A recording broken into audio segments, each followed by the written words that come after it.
These are the top 5 most absurd Apple cash grabs. Oh, Apple. The company makes some of the best products in the world. The iPod changed music players, the iPhone changed phones, and the iPad succeeded where no one else had. There's a lot to like about the company, but sometimes, just sometimes, Apple makes some weird moves to get your money. Let's take a look at some.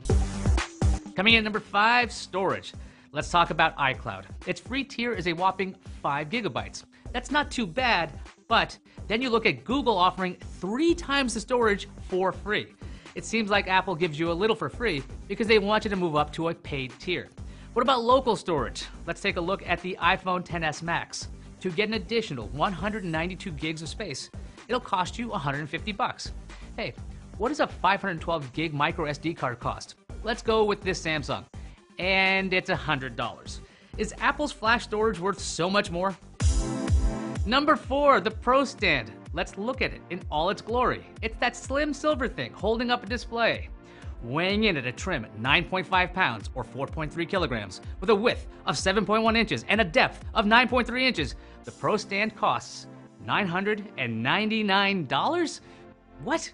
Does it do anything else other than hold the Pro Display XDR? No. Is it compatible with all kinds of displays? I'm unsure about that.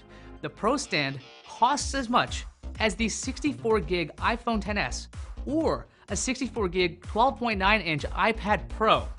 To be fair to Apple, I get that the Pro Display XDR is not meant to be a standard monitor for everyone.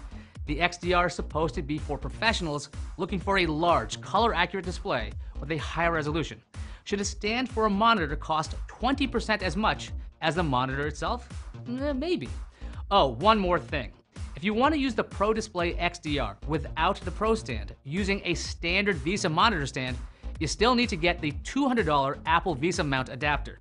This is not a first for Apple. If you wanted to attach an iMac to a VESA mount, the adapter cost $80. Let's go to number 3, the original Apple Watch Edition. The smaller model started at $10,000. The larger one, $12,000. The most expensive version cost $17,000. I don't think I have to say much about this. The fanciest model of the original Apple Watch did not do anything hugely different than the other models.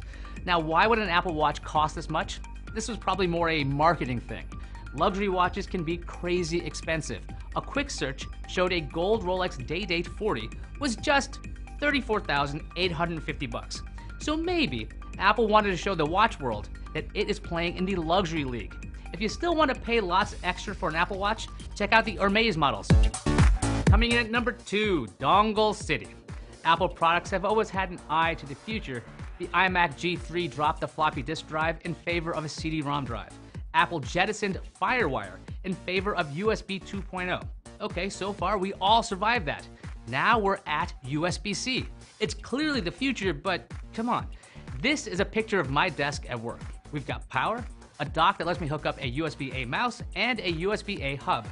I've also got a USB-C to HDMI cable, and my desk isn't even that messy. If I want to charge my Apple keyboard or mouse, I need a lightning cable. I have one, but it's lightning to USB-A. Maybe I could get a USB-C to lightning cable at Apple. What does that cost? $20. Great. And a quick mention about the iPhone. At least Apple included a lightning to 3.5mm jack adapter with some phones. But then in September 2018, Apple decided, nah, you want an adapter? That's $9. And the number 1 most absurd cash grab from Apple is the 20th anniversary Mac from way back in 1997. Take a look at this. It looks like a prototype iMac.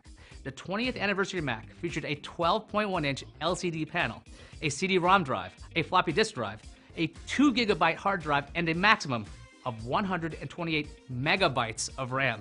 Check out this flyer from around the same time showing off other computers. Big old towers and thick CRT monitors. Oh, what a time it was to be alive. At the time, the 20th Century Mac was a pretty slick machine and was intended to be a statement piece. Although now that I look at it again, it kind of looks like a laptop that's fully open. Anyway, here's the info you probably wanted to know. This Mac had a retail price of $7,499. That's right, it cost more than the new Mac Pro. Using an inflation calculator, the 20th Century Mac would cost $11,999 $939 today. You made it to the end. You are awesome. Let me know in the comments or on Twitter what other things you found to be cash grabs from Apple, Google, whoever. I'm Maya Akhtar, and I'll see you online.